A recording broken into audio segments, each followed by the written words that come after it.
आज जो टॉपिक आपके सामने हम प्रस्तुत करेंगे वो टॉपिक है कि बच्चे स्कूली अधिगम में क्यों और कैसे असफल हो जाते हैं। इसके अंतर्गत मैंने 4-5 पॉइंट मैंने रखा है, जिससे पहला है कि उचित वातावरण का अभाव। देखिए, वातावरण एक बहुत ही महत्वपूर्ण फैक्टर है।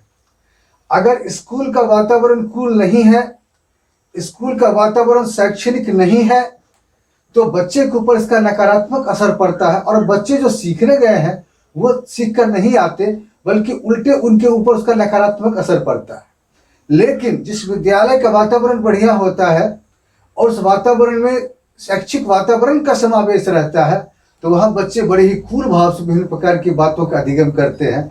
तो बच्चे के अधिगम को प्रभावित करने में स्कूल के वातावरण का बढ़िया होना बहुत ही महत्वपूर्ण है। और उसमें अगर बच्चे असफल होते हैं तो सबसे महत्वपूर्ण कारण ये होता है कि वहाँ का वातावरण बढ़िया नहीं होता।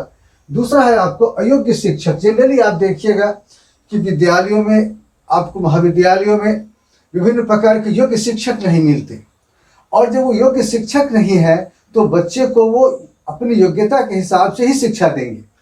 तो उनको जितना ज्ञान होगा उसी के हिसाब से बच्चों को पढ़ाएंगे। सामान्यतः यह देखा जाता है कि विद्यालयों में गुणवत्तापूर्ण शिक्षकों का भारी अभाव है, और इस कारण से बच्चे को जो अधिगम करना है और शिक्षक को जो अधिगम कराना है वो सही प्रकार से नहीं हो पाता और बच्चे विद्यालय अधिगम में असफल हो जाते हैं। और इसके अलावे आपको है कि गलत शिक्षण विधि का प्रयोग।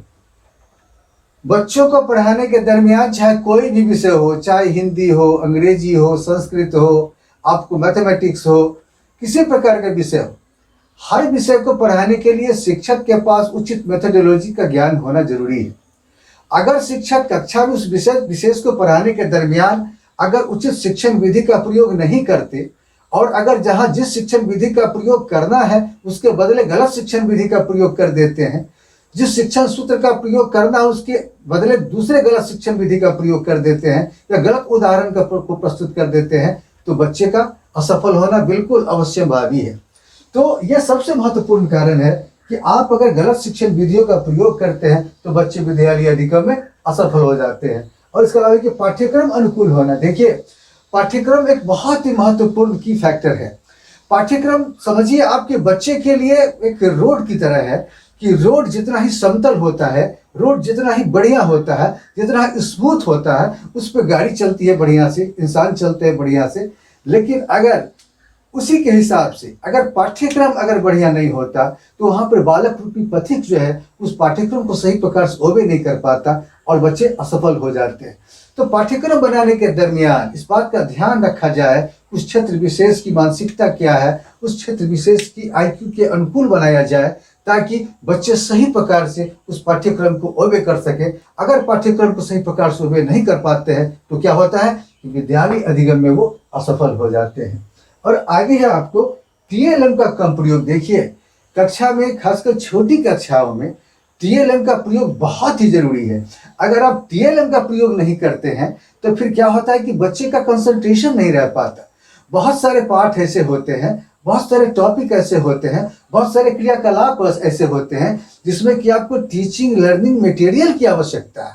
आपके लेक्चर से वो कम प्रभावित होते हैं, आपकी वाणी से वो कम प्रभावित होते हैं, आपकी मेथोडोलॉजी का वहाँ असर कम होता है। वहाँ अगर आप उस टाइप का TLM लेकर जाते हैं, आप चित्र चार्ट लेकर जाते हैं, आप इन फोटोज लेकर जाते हैं, आप मानचित्र लेकर जाते हैं, आप विभिन्न प्रकार के कैलेंडर्स को लेकर जाते हैं, विभिन्न प्रकार की ऐसी चीज़ें ले जाते हैं जिससे बच्चों का इंटरटेनमेंट भी होता है और बच्चे सीखने को भी प्रेरित होते हैं।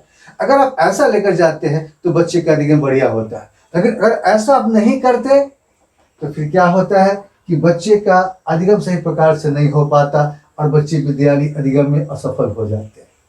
और दूसरी बात ये भी है कि कभी कभी क्या होता है कि बच्चे के पास समुचित IQ नहीं होती, कभी कभी होता है कि बच्चे के पास समुचित एप्टीट्यूड नहीं होता, कभी कभी होता है कि बच्चे के भीतर उस प्रकार के क्या कहते हैं कि वो क्रिएटिव जो बातें होनी चाहिए उसके दिलो दिमाग में वो नहीं होता, क्रिएटिविटी समझ अभियोग्यता उसके भीतर नहीं होती, और बच्चे जिस काम के लिए बने हैं उस काम को नहीं करके दूसरे काम में जाते हैं, तो फिर क्या होता है कि बच्चे असफल हो जाते हैं। इसलिए बच्चों के विद्यालय अधिगम में असफल होने का सबसे महत्वपूर्ण कारण यही है कि जो अगर वातावरण सही नहीं हो, चाहे कि वो विद्यालय वातावरण हो चाहे कि वो और भी किसी विशेष प्रकार का वातावरण हो। अगर वो वातावरण बढ़िया नहीं है तो बच्चे का आगे बढ़िया नहीं हो पाए।